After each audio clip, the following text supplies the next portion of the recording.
शूद्र मुख्यमंत्री बनेगा तो गंगा में आग ही लगेगा ना।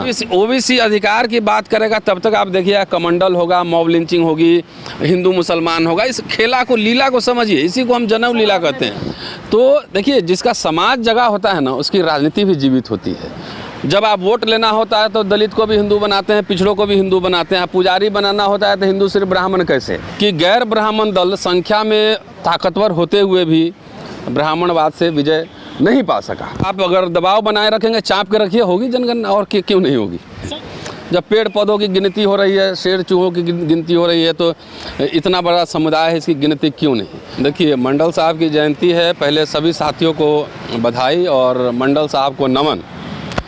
और मंडल साहब एक व्यक्ति नहीं है, एक विचारधारा है जो कि फूले, साहू जी महाराज, अंबेडकर, वो तमाम जो धारा चली आ रही है, पेरियार, उसके प्रतिनिधि हैं। और एक उनके जीवन का वाकया सुना के अपनी बात कहूँगा कि जब वो मुख्यमंत्री थे तो बरौनी में एक पेट्रोल का जो है वहाँ पे सेंटर है ये, तो वहाँ पे रिस्क के गंगा में आग लग गई। तो बिहार विधानसभा में एक झा साहब जो विनोदानंद झा थे, उन्होंने कहा था कि जब शूद्र मुख्यमंत्री बनेगा तो गंगा में आग ही लगेगा ना। तो जाति है कि जाति नहीं। मंडल साहब के 40 रिकमेंडेशन थे, तो 40 रिकमेंडेशन में से 2 ही अभी पार्शियल रूप से लागू हुए हैं। प्रधानमंत्री जी हर चुनाव में पिछड़ा कहते हैं कि मैं भी पिछड़ा हूँ, मैं पिछड़ा हूँ। सोशल मीडिया पे अभी दबाव बना, आप सबने देखा, तो नीट में रिजर्वेशन की बात आई, लागू हुआ। अब जाति जनगणना पे आप जैसे साथी और तमाम ऐसे लोग दबाव बना रहे, तो एक माहौल बन रहा है कि जाति जनगणना होगी। जब पेड़ पौधों की गिनती हो रही है, शेर चूहों की गिनती हो रही है, तो इतना बड़ा समुदाय है, इसकी गिनती क्यों नहीं। और अगर वाकई मंडल साहब को आदरांजलि देनी है तो उनके जितने रिकमेंडेशंस हैं उनको टोटलिटी में इम्प्लीमेंट करना होगा, आज नहीं तो कल। ये तो एक वास्तविकता है। दूसरी बात मैं ये कहना चाहता हूँ कि आज मैं अंबेडकर के एक भाषण का जिक्र करने वाला हूँ जो 1944 में उन्होंने मद्रास में दिया था कि गैर ब्राह्मण दल संख्या में ताकतवर होते हुए भी ब्राह्मणवाद से विजय नहीं पा सका। तो जैसे स्टालिन ने अभी मंदिरों में वहाँ डेमोक्रेटाइज़ किया है, ये भी जाति जनगणना की ओर कदम है। पूरा डेमोक्रेटाइजेशन किया है, टेम्पल्स का पब्लिक मनी से चल रहा है, तो उसमें ब्राह्मण पुजारी क्यों। हमने अभी एक एपिसोड किया था जिसमें हरियाणा के RTI से आया है कि वहाँ एक मंदिर में, मनसा देवी मंदिर में 18 पुजारी हैं और 18 के 18 ब्राह्मण हैं।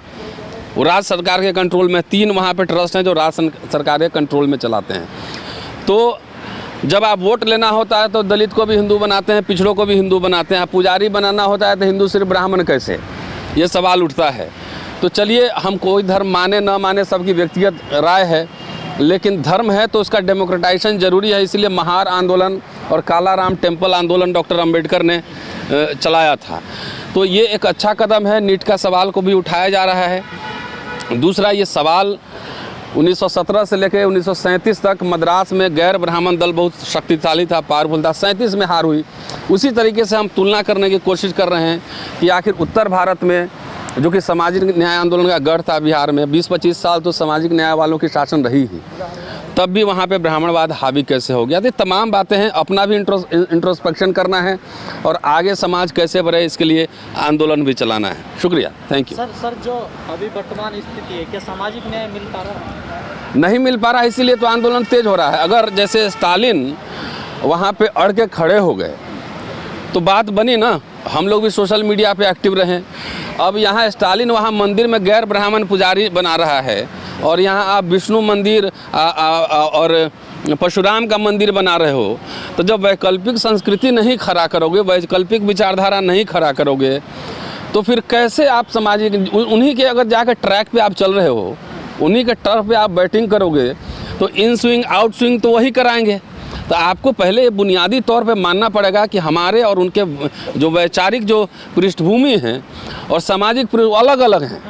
तो ये हमारे नेताओं को समझना पड़ेगा। और अच्छी बात है कि अब बिहार से अभी मुख्यमंत्री Nitish Kumar, leader of opposition Tejashwi Yadav, 10 नेता जाकर 11 नेता 10 पार्टी के प्रधानमंत्री से मिले हैं।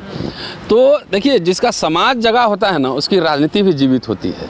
तो समाज को जागृत करने का काम नेताओं ने नहीं किया है तो आप जैसे लोग सोशल एक्टिविस्ट कर रहे हैं, तो इसका दबाव नेताओं पे पड़ रहा है। हो सकता है थोड़ा समय लगे, लेकिन होगा जरूर। सर, आपने बिहार के नेताओं की बात करी, जैसे वो दिल्ली आते हैं तो एनडीटीवी के एक पत्रकार हैं उपाध्याय जी, संकेत उपाध्याय जी, वो लिख रहे हैं कि जनगणना पे इतना ज़्यादा जोर क्यों है नेताओं का। अभी उनको शायद पता नहीं कि 2006 में मीडिया घरानों का भी सर्वेक्षण हुआ था, तो उस पर अभी हम एक सीरीज चलाने वाले हैं, 10 एपिसोड, मीडिया और जनेऊ लीला 1, 2, 3। तो उनके माथे में जनेऊ लपेटा हुआ है, क्या कहा जाए। वो इशारों में एपिसोड बनाते हैं, लेकिन इशारों में जनेऊ लीला भी कर जाते हैं। तो उन पर विस्तार से चर्चा कभी बाद में करेंगे। क्या सर जनगणना होगी जाते? लग तो रहा है, आप अगर दबाव बनाए रखेंगे, चाप के रखिए, होगी जनगणना, और क्यों नहीं होगी। सर, जिस तरह से दलित अपने अधिकारों के लिए लड़ाई लड़ते हैं सड़क पर आकर के, लेकिन उस तरह से क्या लगता है कि ओबीसी जो बहुत बड़ा तबका है वो सड़क पे क्यों नहीं आता है, कहाँ कमी रह रही है? देखिए, इसका कारण बहुत सारा है, आज का दिन उस पर चर्चा करने का नहीं। दलित भी अकेले लड़के कोई लड़ाई जीत नहीं सकता है, जबकि लार्जर समाज उसके साथ खड़ा न हो। संख्या बल की बात है ना। अब दलितों के पास ना ज़मीन था, ना खाने के लिए था, मिला जुला के रिजर्वेशन था, पढ़ वर्ग के थोड़ा सा बुद्धि विवेक का विकास किया, थोड़ा सा स्कूल ऑफ थॉट बनाया, तो उसको थोड़ा समझ बढ़ी। इसलिए आप देखें कि फूले जी को या साहू जी महाराज को पहले अंबेडकर साहब ने एक्सेप्ट किया, कांसी राम जी ने एक्सेप्ट किया। पिछड़े समाज के पास संपन्न रहे, ज़मीन रहा है, गाय भैंस रहा है, पैसा रहा है, और अनटचेबिलिटी का स्टिग्मा भी नहीं रहा है। तो थोड़ा सा 90 के बाद जैसी मंडल कमीशन जब आया, तो उसी समय देखें कि निजीकरण का प्रोसेस भी शुरू हो रहा है। तो जनेऊ लीला था उसमें कि जब पढ़ेगा तभी तो आप वैचारिक विमर्श करेंगे, तो अभी पढ़ने के दरवाजे खुले ही नहीं थे, तब तक आपने निजीकरण शुरू कर दिया। तो इसलिए उसमें उनकी कोई गलती नहीं है, संदर्भों का खाली खेल है। सर, मध्य प्रदेश में चूड़ी वालों को पीट दिया जाता है। अब जाहिर पूरे देश ही में पीटा जा रहा है। महाराष्ट्र में 7 दलितों की लिंचिंग हुई है, ये भी है।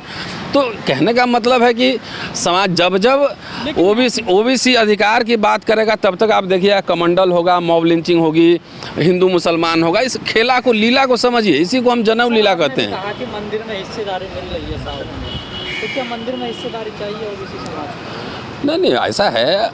अब डॉक्टर अम्बेडकर तो हिंदू धर्म छोड़ने की कल्पना बहुत लिखे हैं वो, लेकिन अगर कोई आदमी मानता है किसी धर्म को, तो संवैधानिक रूप से इसका डेमोक्रेटिक राइट है कि इसको वहाँ रिप्रेजेंटेशन मिले। हम माने ना माने मेरी बात छोड़ दीजिए, लेकिन अगर कोई मानता है तो उसको मंदिर में जाने का, पूजा करने का, उसको मस्जिद में जाने का, उसको गिरजाघर में जाने का, और उसको तमाम पुजारी बनने का और राइट होना चाहिए। ये बात है, व्यक्तिगत बात छोड़ दीजिए।